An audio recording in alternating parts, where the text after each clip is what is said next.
encantada nessa abertura nova. Eu chego a perco aqui a hora de entrar porque fica assistindo. Mas voltando ao que importa, que é o funcionário de fato, a gente já sabe que funcionário de fato é aquele que tem uma aparência de legalidade em relação aos terceiros de boa-fé. Qual era o exemplo que a gente estava dando antes da gente encerrar a parte número 1? Foi o seguinte: eu, Ana Cláudia, comprei o gabarito da prova, fui nomeada, assinei o termo de posse e virei oficial de justiça. Eu te pergunto, eu, como oficial de justiça nomeada, estou lá, nomeada com a matrícula nos quadros da administração, quem olha para mim acredita que eu sou oficial de justiça, sim ou não? Claro! Então, naquele momento, eu tenho toda uma aparência de legalidade, mesmo tendo tido a fraude, que eu disse para vocês que eu comprei o gabarito da prova. Mas como ninguém descobriu a fraude ainda, eu estou aqui, ó, trabalhando, entregando citação, entregando mandado, fazendo tudo. Só que aí, imagina que 2 anos depois de eu entregar um monte de citação, de eu botar processo para andar, então depois de 2 anos descobriram a fraude. Pronto, a fraude apareceu no Fantástico. Eu acho que esse povo que rouba, acho que só eu se roubasse ia ficar morrendo de medo de aparecer no Fantástico. Então, apareceu no Fantástico esse esquema, inclusive disseram nomes e eu estava no meio do rolo. E agora todo mundo sabe que eu comprei o gabarito da prova. Eu te pergunto, eu continuo trabalhando no TJ como oficial de justiça ou eu saio? É claro que eu saio. Por quê? Porque se eu entrei de maneira ilegal, existindo uma ilegalidade, deverá existir então a anulação da minha nomeação. A gente vai chegar mais para frente em anulação.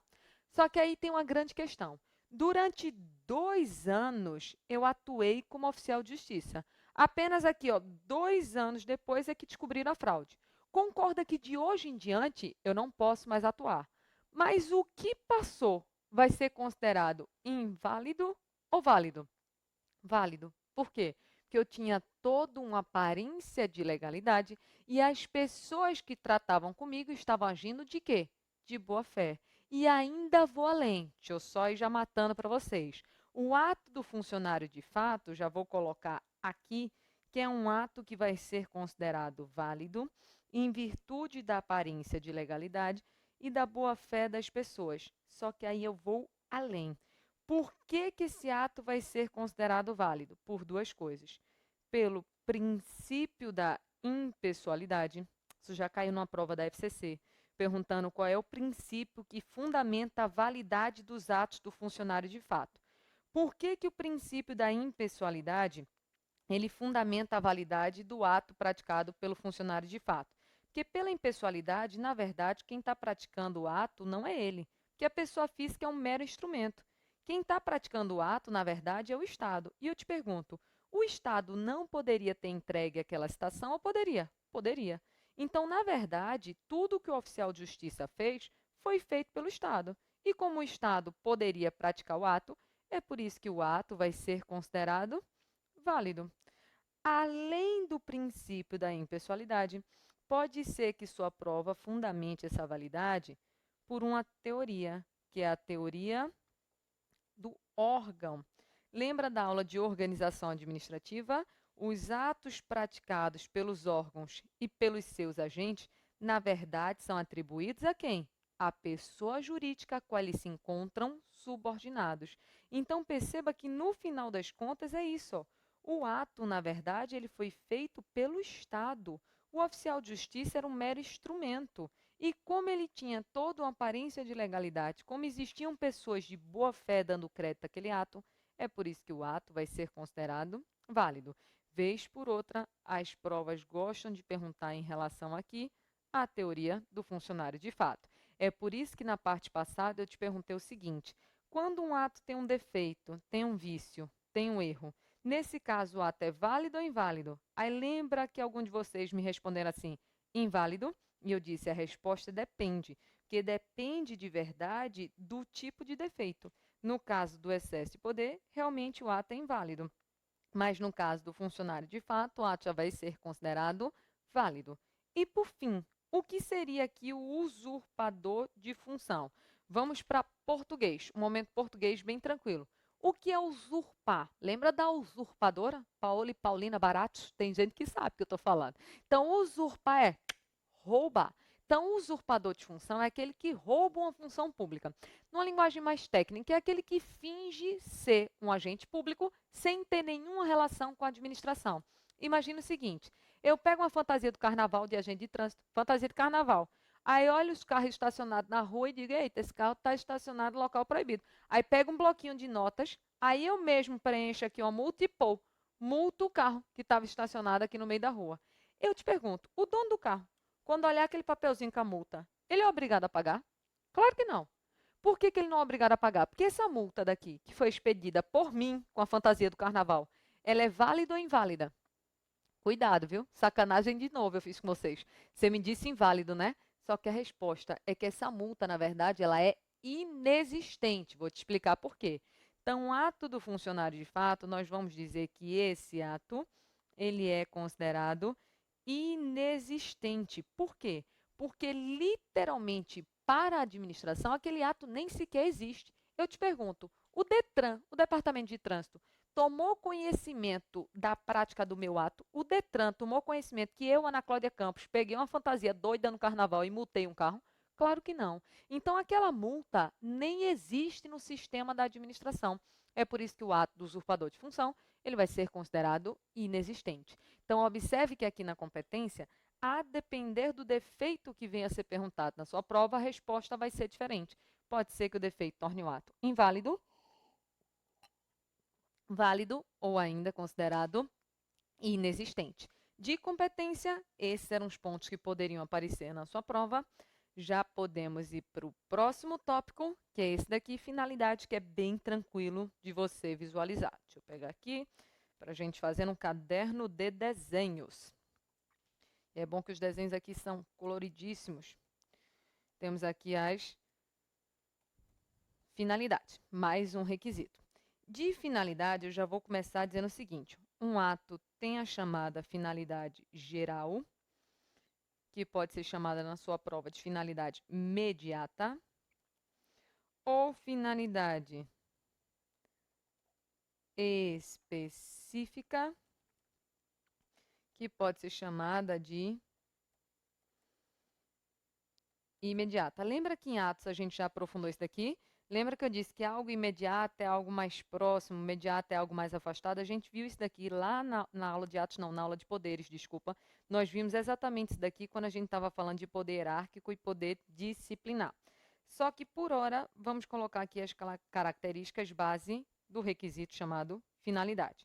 Primeiro ponto, qual é a finalidade geral? Você vai pensar comigo o seguinte: a finalidade de todo ato, de maneira geral, é sempre a mesma. É alcançar a satisfação do interesse público. Toda a finalidade geral é a mesma, é alcançar a satisfação do interesse público, ou seja, o bem-estar coletivo. Já a finalidade específica vai depender de cada ato. Vai depender de cada ato. Professora, entendi não. Vamos por partes que você vai entender.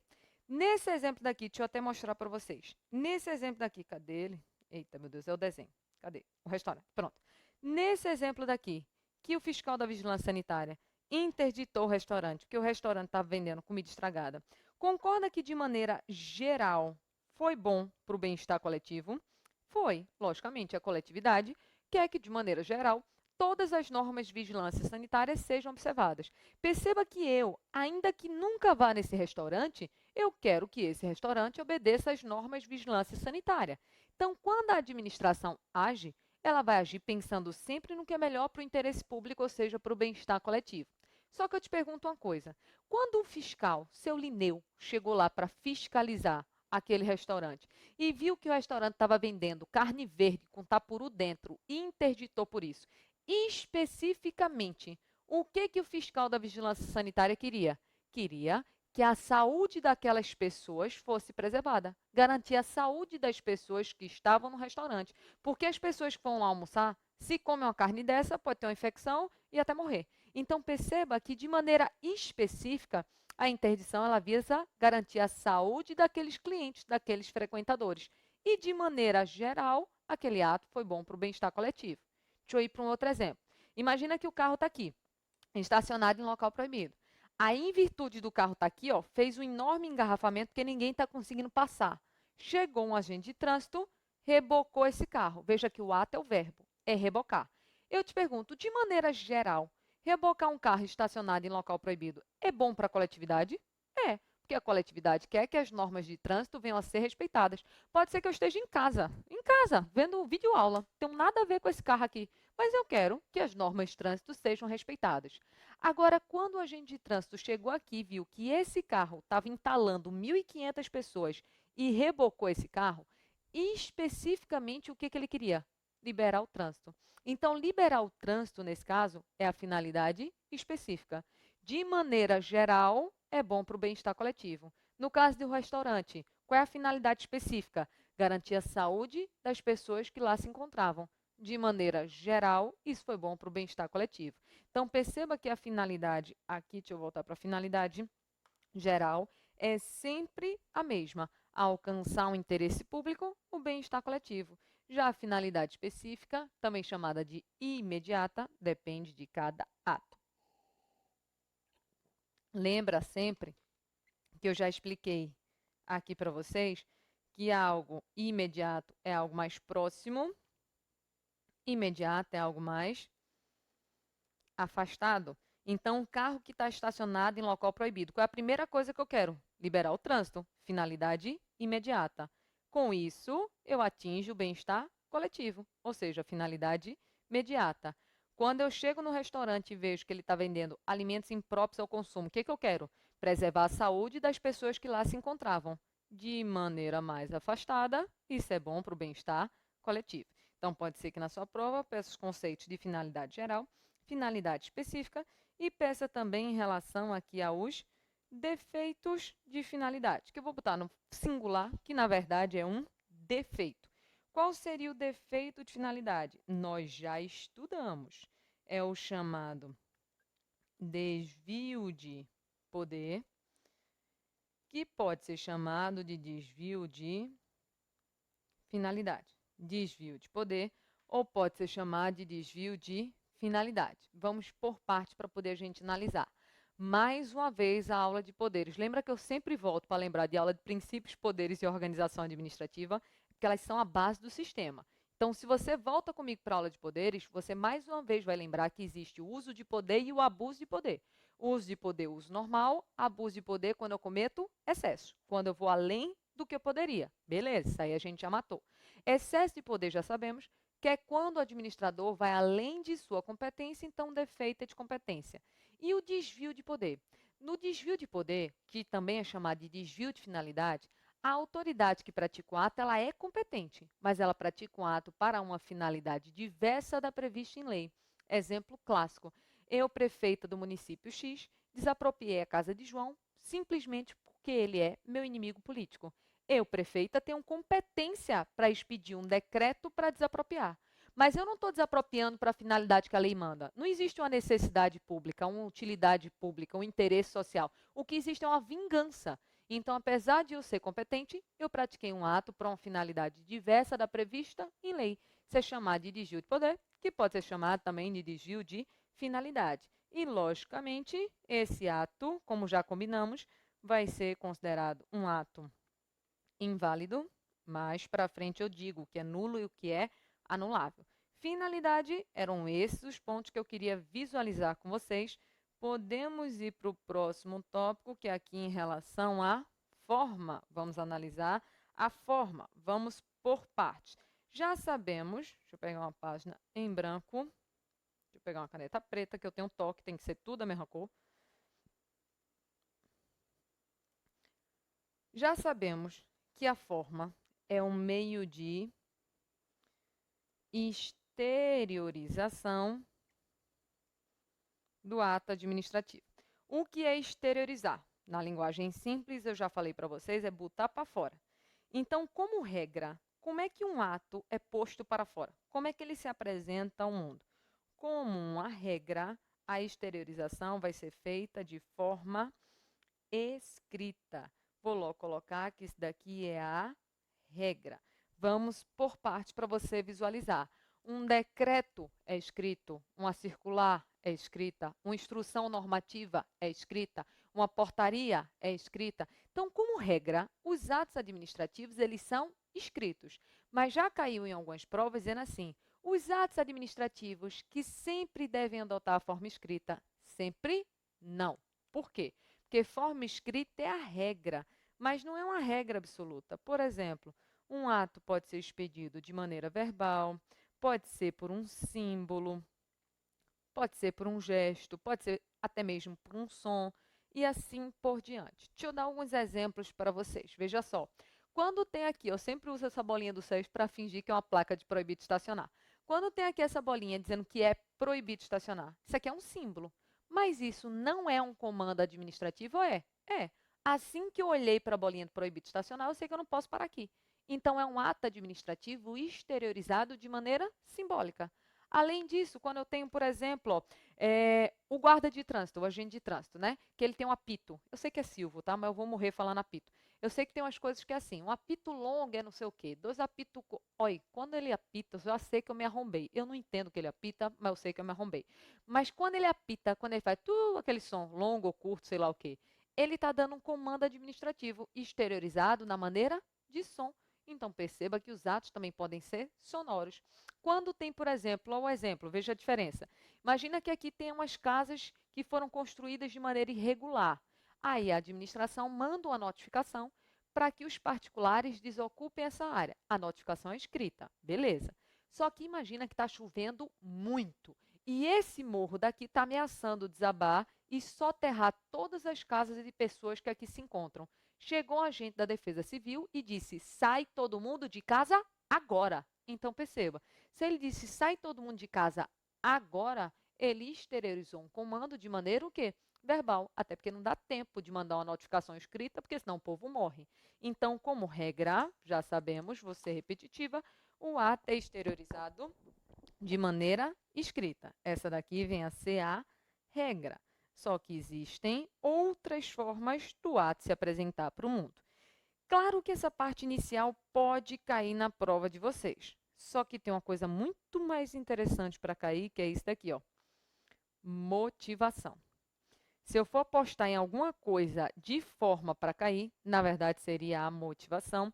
Vou logo dizer para vocês que essa motivação você encontra na Lei 9784 de 99. Que lei é essa mesmo, pessoal? Processo Administrativo Federal. E você encontra as disposições lá no artigo 50. Eu vou colocar aqui um conceito e dentro desse conceito eu explico, tá certo? O que é uma motivação? É uma explicação, é uma justificação, tá? Tudo que é nome que eles usam. É uma fundamentação,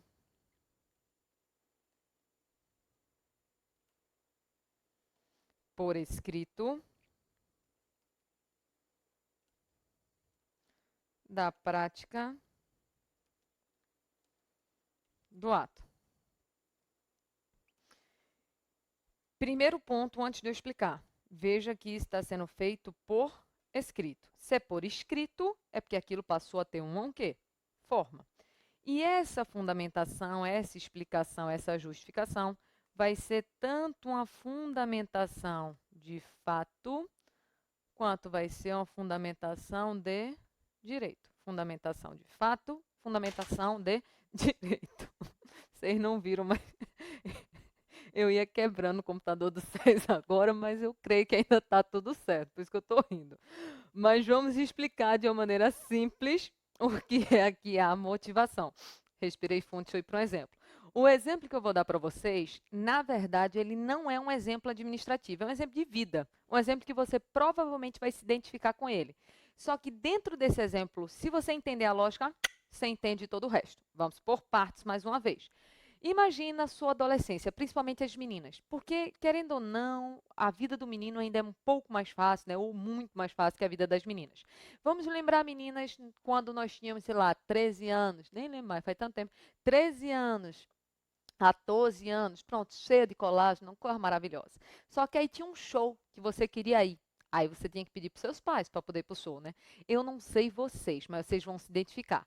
Quando eu queria muito ir para o show, eu ficava lá, né, pensando, meu Deus, eu quero ir pro show, mas eu vou ter que pedir ao meu pai, eu quero ir pro show, mas eu ficava juntando coragem, juntando coragem, juntando coragem. Aí quando eu juntava um monte de coragem, eu chegava, era uma filha maravilhosa a semana inteira, inteira, inteira, inteira, inteira, só para poder dar o bote depois, né? Porque aí eu virava pro meu pai e dizia assim, pai, vai ter um show no sábado, minhas amigas tudo vão no colégio, todas vão, eu posso ir com elas, né?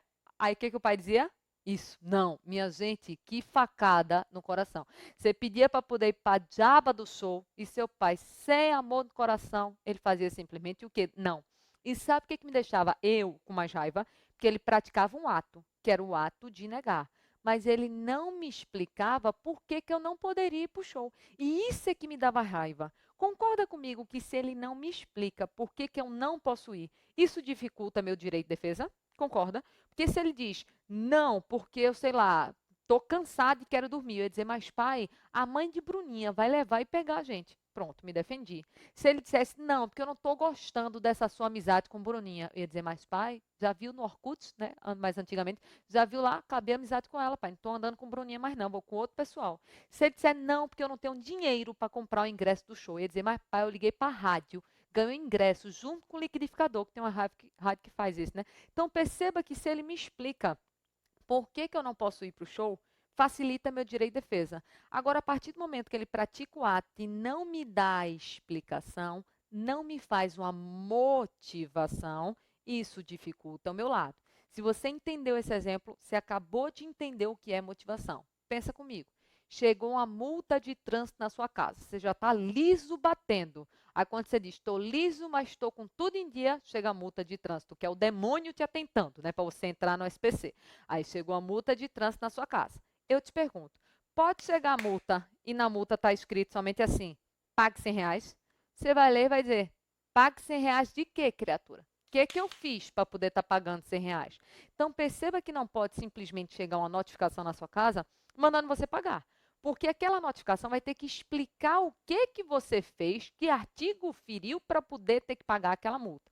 Então, lá na multa, na notificação, vai estar dizendo assim: no dia 1º de março, o carro de placa KKX001 estava na rua do meio e estacionou em local proibido. Contei a história. Ferindo assim o artigo 100, estou inventando, do Código de Trânsito Brasileiro. Expliquei o direito. Então, perceba, vou mostrar aqui, ó. Quando a multa diz que você estacionou seu carro em local proibido, isso foi uma fundamentação? De fato, ele explicou o que aconteceu. Ele contou a história. Aí a multa disse: feriu o artigo 100 do Código de Trânsito, você agora fundamentou o direito, ou seja, embasou aquele ato em alguma norma, em algum princípio. E isso é a motivação. Motivação, então, é essa explicação, é a justificação, é a fundamentação de por que, que aqueles atos estão sendo praticados. Fundamentação essa vai ser feita por escrito e por isso que ela passa a ter uma forma. Então é a mesma lógica. Quanto mais motivação, fica até muito mais fácil da outra parte se defender e exercer seus direitos constitucionais do contraditório e da ampla defesa. Outro exemplo, teve um processo administrativo contra Maria, servidora. Pode simplesmente, ao final do processo administrativo, dizer assim, Maria, ô Maria, demitida. Tá doida? Tem que explicar por que Maria está sendo demitida. Então, no ato de demissão, vai dizer: Maria, servidora com matrícula tal, foi demitida após regular processo administrativo que constatou que ela estava aceitando propina. Fundamentação de fato. Ferindo, assim, o artigo 117 da Lei 8.112. Fundamentação de direito. Essa explicação é a motivação. Aí eu emendo com a pergunta: motivação tem que ser uma exceção nos atos administrativos ou deve ser uma regra? Regra. Como regra, os atos administrativos têm que ser explicados, têm que ser fundamentados. Aí eu já vou puxar para colocar que essa motivação aqui ela tem que ser uma regra. Veja que toda vez que eu coloco regra, é porque existe a tal da exceção, concorda? Então, se perguntar, motivação é a regra dos atos administrativos. Agora, se disser que todos os atos devem ser motivados, certo ou errado? Errado. Porque tem um exemplo clássico de ato que não precisa de motivação. Qual é? Escutei umas pessoas dizendo aqui. Cargo em comissão. Cargo em comissão é livre a nomeação, livre a exoneração. Ou seja, chamo quem eu quiser, mas mando embora na hora que eu quiser. Então, se João é meu assessor e eu vou exonerar João, precisa eu explicar por que eu estou exonerando? Não, eu posso simplesmente praticar o ato de exonerar, mas sem motivar, sem explicar, sem justificar. Isso não é uma regra, é uma exceção, mas existem atos que prescindem, ou seja, dispensam, não precisam da motivação. Eu ainda volto a falar de motivação, mas eu quero, antes de voltar a falar de motivação, te mostrar claramente uma coisa. Estudamos motivação agora dentro de um requisito chamado forma. Então, perceba, deixa eu até dar um destaque para isso, que aqui dentro da forma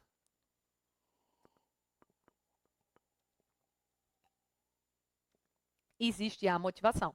Então, dentro da forma, vai existir aqui a motivação. Só que nós vamos estudar agora um requisito chamado de motivo. Primeira pergunta que eu te faço, que já caiu 1.500 vezes em prova. Motivo e motivação significam a mesma coisa? Não. Motivo é a causa. Motivação é a explicação. Tanto é que motivação não faz parte do motivo, não está dentro do motivo. A motivação está dentro aqui da forma. Vamos devagarzinho para poder a gente analisar. Eu ainda volto para cá, para essa página, mas para poder voltar para cá, eu preciso emendar aqui com o motivo. Sabe qual é um jeito fácil? Depois eu boto um conceito bonito, tá, pessoal? Mas vamos para um conceito fácil? Sabe qual é um jeito fácil de você conceituar motivo? Toda vez que tu olhar o ato, tu vai perguntar o seguinte: por que esse ato foi praticado? A resposta a essa pergunta vai ser sempre necessariamente o motivo. Então, quando eu penso em motivo, a primeira coisa que vem na minha cabeça é uma interrogação. Então, o motivo é literalmente o porquê. Por que aquele ato está sendo praticado? Perceba, a servidora foi demitida, o ato é demitido. Por quê? Aceitou propina. Aceitar propina é o motivo da demissão. O restaurante foi interditado, o ato é interditar. Por quê? Vendendo comida estragada. Vender comida estragada é o motivo daquele ato de interdição. A casa foi desapropriada. O ato é desapropriar. Por quê? Porque eu vou construir um hospital. Então, perceba que o motivo é isso daqui, ó. É porque de você estar praticando aquele ato. Só que tem um conceito bonitinho que eu vou botar aqui, que já caiu em prova, mas vocês pensavam nesse conceito de cima mesmo. Tem um conceito que diz assim, ó, motivo é uma situação de fato que autoriza a prática de um ato. Motivo é uma situação de fato que autoriza a prática de um ato. Em outras palavras, o motivo é um fato, ou seja, é uma causa que gera uma consequência. Sendo repetitiva, porque eu já falei isso, o fato, que é o motivo, é a causa, e o ato, que é o objeto aqui no caso, vai ser a consequência. Beleza? Temos um conceito muito lindo, muito bonito, muito chique em relação ao motivo. Agora, eu aposto 98,37% que quando eles forem perguntar de motivo na sua prova, eles não estão nem aí para o conceito. Sabe o que eles vão perguntar de motivo na sua prova? É uma parte que quando você estuda no livro, você tem vontade de desistir de estudar, de tanto que o povo complica. Que é isso daqui, ó, a teoria dos motivos determinantes. Teoria dos motivos determinantes. Eu escutei até uns vixe, quando você não gosta de um assunto, né? Vixe, só que eu te garanto que isso daqui você vai entender de uma maneira fácil. Mas para entender de uma maneira fácil, eu preciso de tempo. Então, vai respirar, beber uma água, comer um biscoito treloso, que daqui a pouco eu volto com a teoria dos motivos determinantes.